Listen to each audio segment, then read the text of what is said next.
പിതാവിന്റെയും പുത്രന്റെയും പരിശുദ്ധാത്മാവിന്റെയും നാമത്തിൽ ആമേൻ. ഇവിടെ ഇന്ന് മാർച്ച് 27 വെള്ളിയാഴ്ച.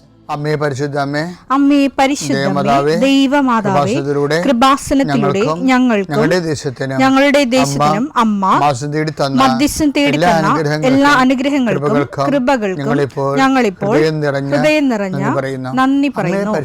അമ്മേ പരിശുദ്ധമ്മേ, ദൈവമാതാവേ, 2004 ഡിസംബർ 7 ഉച്ചകഴിഞ്ഞ് 2:30 കൃപാസനത്തിൽ സംഭവിച്ച അമ്മയുടെ പ്രത്യക്ഷപ്പെടലിനെ കുറിച്ച് തിരുസഭയ്ക്ക് സമർപ്പിച്ചിരിക്കുന്ന പഠനരേഖകളുടെ മേൽ സഭാത്മകമായ പഠനം ആരംഭിക്കുവാൻ ഞങ്ങൾ പ്രാർത്ഥിക്കുന്നു.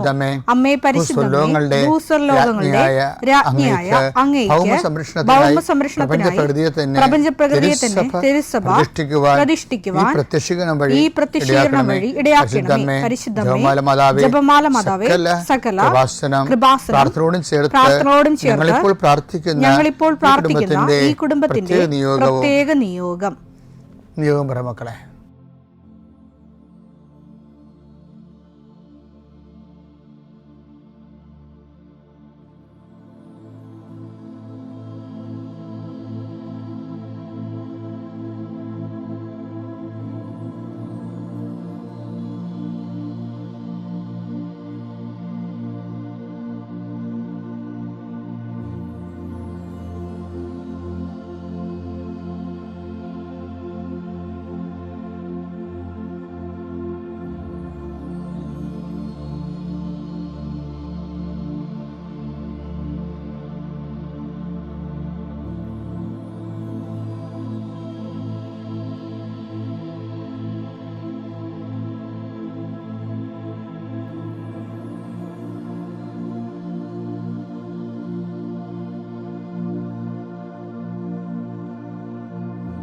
അമ്മയുടെ പ്രത്യക്ഷീകരണത്തിന്റെ ഈ അനുഗ്രഹവേളയിൽ ഞങ്ങൾക്ക് സാധിച്ചു തരുവാൻ കനിയണമേ. ആമേൻ. വിശ്വാസ പ്രമാണം. സർവശക്തനായ പിതാവും ആകാശത്തിന്റെയും ഭൂമിയുടെയും സൃഷ്ടാവുമായ ദൈവത്തിൽ ഞാൻ വിശ്വസിക്കുന്നു. അവിടുത്തെ ഏകപുത്രനും ഞങ്ങളുടെ കർത്താവുമായ ഈശോമിശിഹായിലും ഞാൻ വിശ്വസിക്കുന്നു. ഈ പുത്രൻ പരിശുദ്ധാത്മാവിനാൽ ഗർഭസ്ഥനായി കന്യകാമറിയത്തിൽ നിന്ന് പിറന്ന് പൊന്തിയോസ് പീലാത്തോസിന്റെ കാലത്ത് പീഡകൾ സഹിച്ച് കുരിശിൽ തറയ്ക്കപ്പെട്ട് മരിച്ച് അടക്കപ്പെട്ട് പാതാളങ്ങളിൽ ഇറങ്ങി മരിച്ചവരുടെ ഇടയിൽ നിന്ന് 3-ാം നാൾ ഉയർത്ത് സ്വർഗത്തിലേക്ക് എഴുന്നള്ളി സർവശക്തിയുള്ള പിതാവായ ദൈവത്തിന്റെ വലതുഭാഗത്തിരിക്കുന്നു. അവിടെ നിന്ന് ജീവിക്കുന്നവരെയും മരിച്ചവരെയും വിധിക്കുവാൻ വരുമെന്നും ഞാൻ വിശ്വസിക്കുന്നു. പരിശുദ്ധാത്മാവിലും ഞാൻ വിശ്വസിക്കുന്നു. വിശുദ്ധ കത്തോലിക്കാ സഭയിലും പുണ്യവാന്മാരുടെ ഐക്യത്തിലും പാപങ്ങളുടെ മോചനത്തിലും ശരീരത്തിന്റെ ഉയർപ്പിലും നിത്യമായ ജീവിതത്തിലും ഞാൻ വിശ്വസിക്കുന്നു. ആമേൻ. സ്വർഗ്ഗസ്ഥനായ ഞങ്ങളുടെ പിതാവേ, അങ്ങയുടെ നാമം പൂജിതമാകണമേ. അങ്ങയുടെ രാജ്യം വരണമേ. അങ്ങയുടെ തിരുമനസ് സ്വർഗത്തിലെ പോലെ ഭൂമിയിലും ആകണമേ. അന്നു വേണ്ടുന്ന ആഹാരം ഇന്ന് ഞങ്ങൾക്ക് തരണമേ. ഞങ്ങളോട് തെറ്റ് ചെയ്യുന്നവരോട് ഞങ്ങൾ ക്ഷമിക്കുന്നത് പോലെ ഞങ്ങളുടെ തെറ്റുകൾ ഞങ്ങളോടും ക്ഷമിക്കണമേ. ഞങ്ങളെ പ്രലോഭനത്തിൽ ഉൾപ്പെടുത്തരുതേ, തിന്മയിൽ ഞങ്ങൾ രക്ഷിക്കണമേ. ആമേൻ. നന്മ നിറഞ്ഞ മറിയമേ, സ്വസ്തി. കർത്താവ് അങ്ങയുടെ കൂടെ സ്ത്രീകളിൽ അങ്ങ് അനുഗ്രഹിക്കപ്പെട്ടവളാകുന്നു.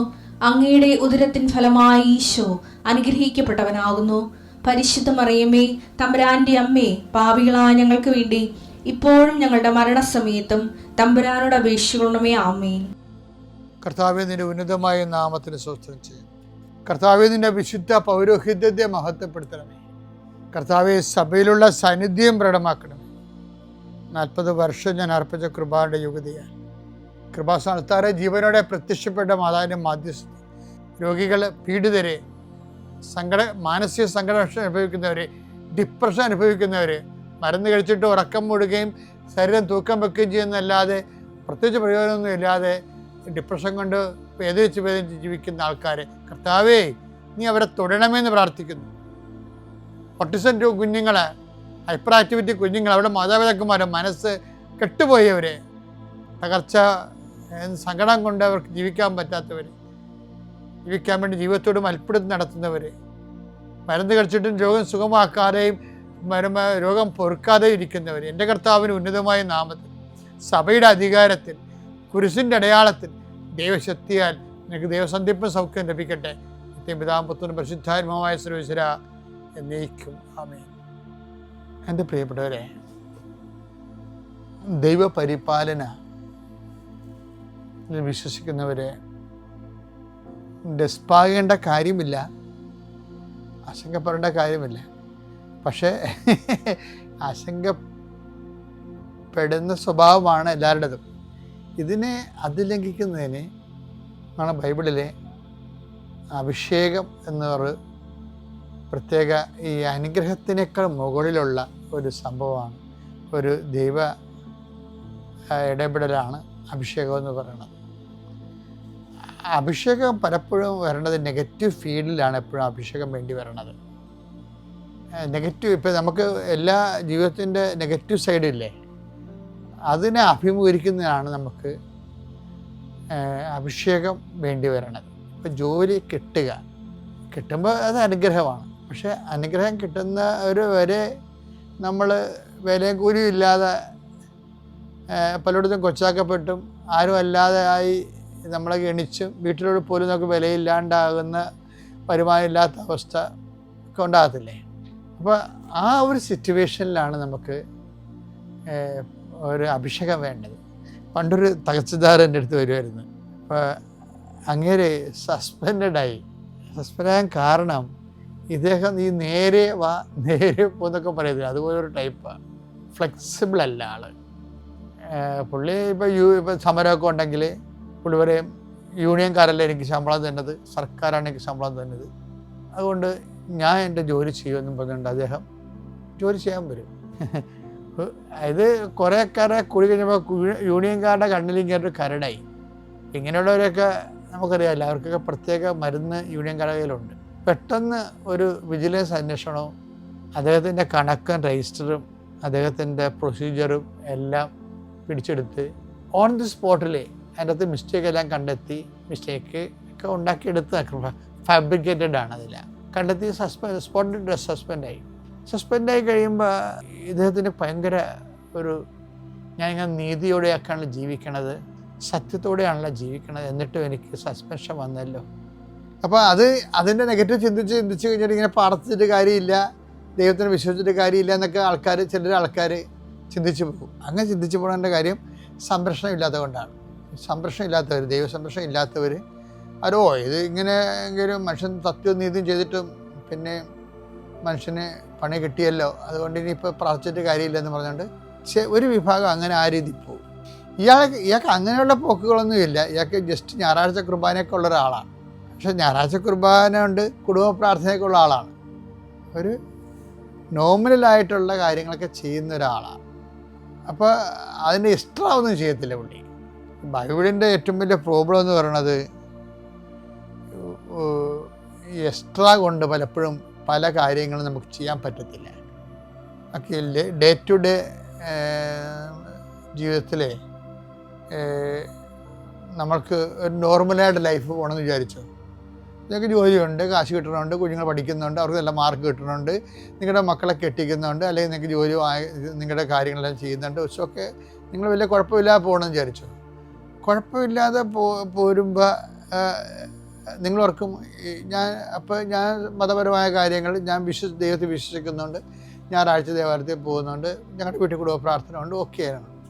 പക്ഷെ ഓക്കെ ആണെന്ന് എൻ്റെ ഒരു പ്രോബ്ലം വെച്ച് കഴിഞ്ഞാൽ ജീവിതത്തിനെ ഈ കർത്താവ് ഒരു കാര്യം പറഞ്ഞിരിക്കുന്നത് അപ്രതീക്ഷിതമായ സമയത്ത് മനുഷ്യപുത്രൻ വരുമെന്നാണ്. അപ്രതീക്ഷിതമായ സമയം, ഈ അങ്ങനെയുള്ള ഒരു പ്രൊവിഷൻ ഉണ്ട് ജീവിതത്തിൽ, അപ്രതീക്ഷിതമായ സമയം. അപ്പോൾ അതൊക്കെ മുമ്പ് എന്താ സംഭവിക്കണത്? സൂര്യൻ തണുത്ത് പോകും, ചന്ദ്രപ്രകാശം തരത്തില്ല, അങ്ങനെ കുറേ പ്രശ്നങ്ങളുണ്ട്. മനുഷ്യപുത്രൻ വരണമല്ല പ്രശ്നം. ദൈവിക ഇടപെടലിന് മുമ്പ് സൂര്യൻ തണുത്ത് പോകും. തണുത്ത് പോകുന്ന വെച്ച് കഴിഞ്ഞാൽ വല്ലാത്ത തണുപ്പായിരിക്കും. സൂര്യനാണ് തണുക്കണമെന്ന് ഓർക്കണം. അപ്പോൾ നമുക്ക് ചൂട് പകർന്നു തന്നുകൊണ്ടിരിക്കുന്ന ആൾക്കാർ, സ്നേഹത്തിൻ്റെ ചൂടൊക്കെ പകർന്നു തന്ന്, നിങ്ങൾക്കറിയാമല്ലോ എന്തൊക്കെ പറഞ്ഞാൽ ഓരോരുത്തരും നിലനിർത്തുന്നത് എന്താണ്? മനുഷ്യൻ്റെ സ്നേഹം തന്നെയല്ലേ നിലനിർത്തുന്നത്.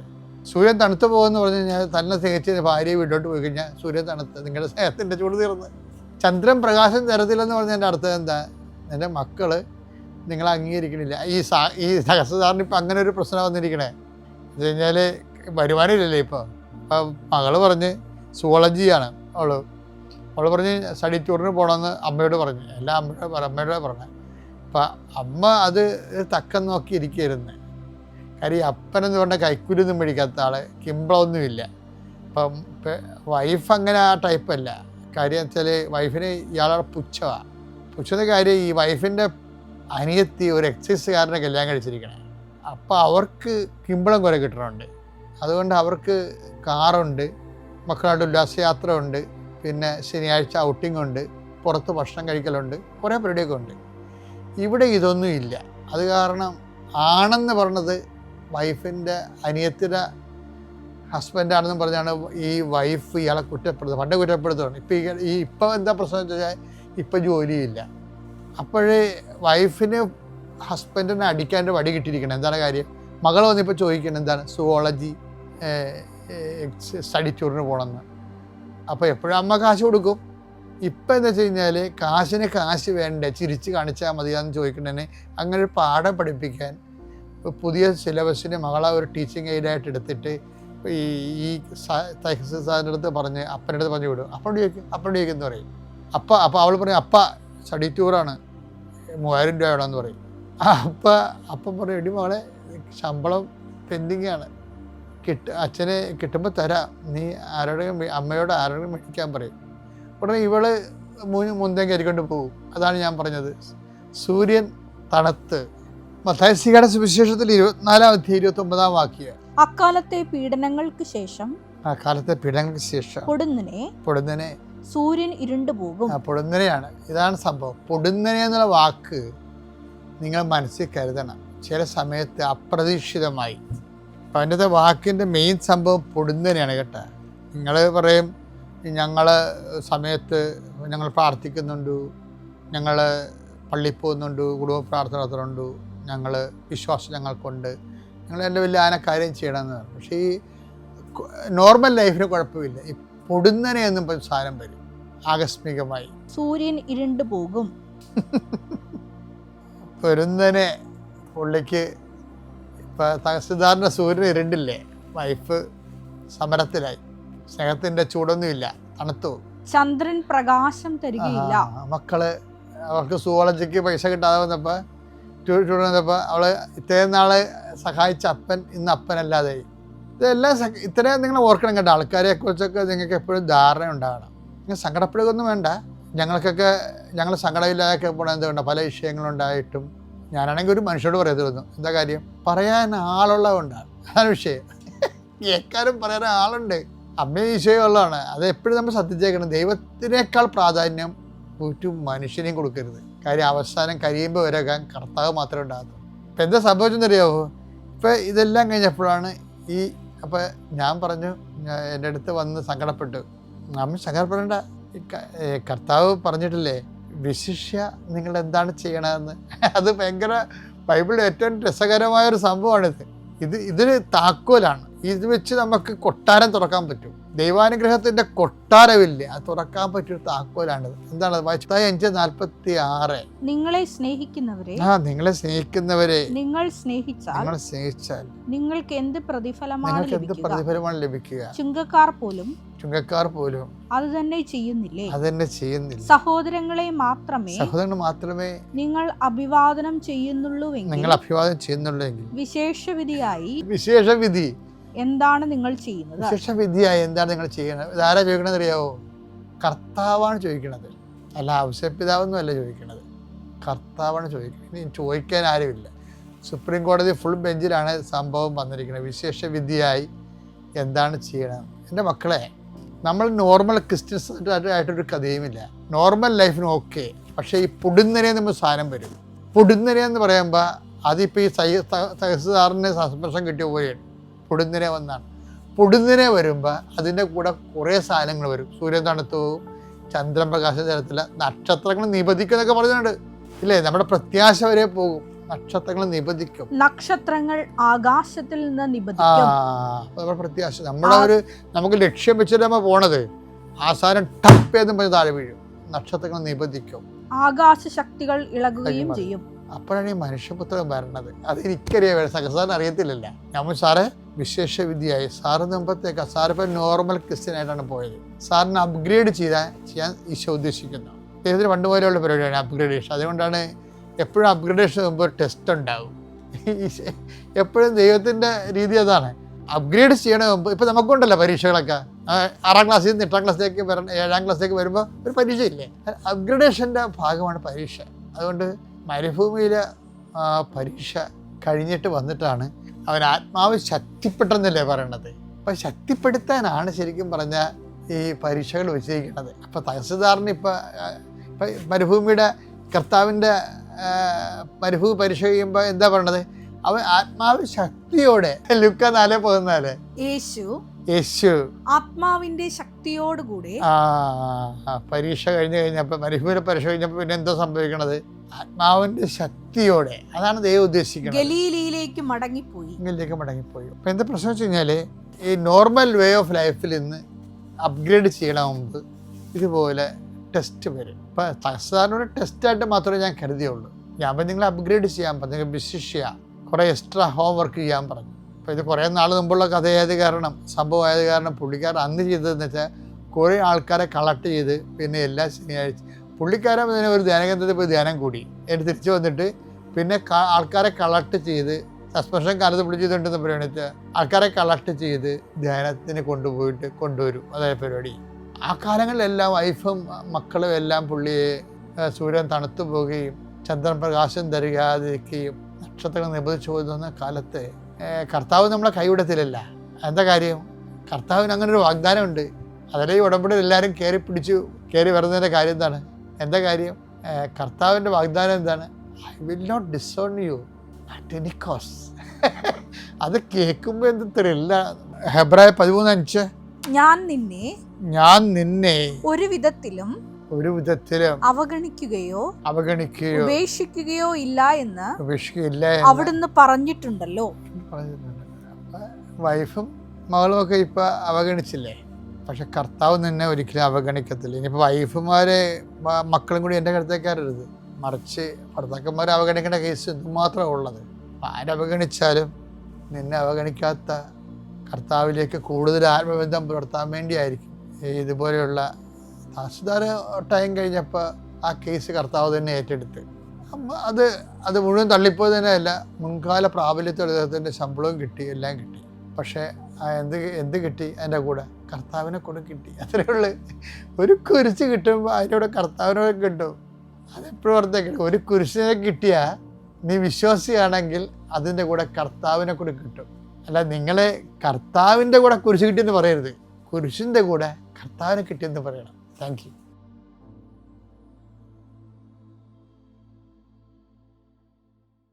അത്യപൂർവ ദൈവാനുഭവങ്ങൾ ഇനി നിങ്ങൾക്കും സ്വന്തം.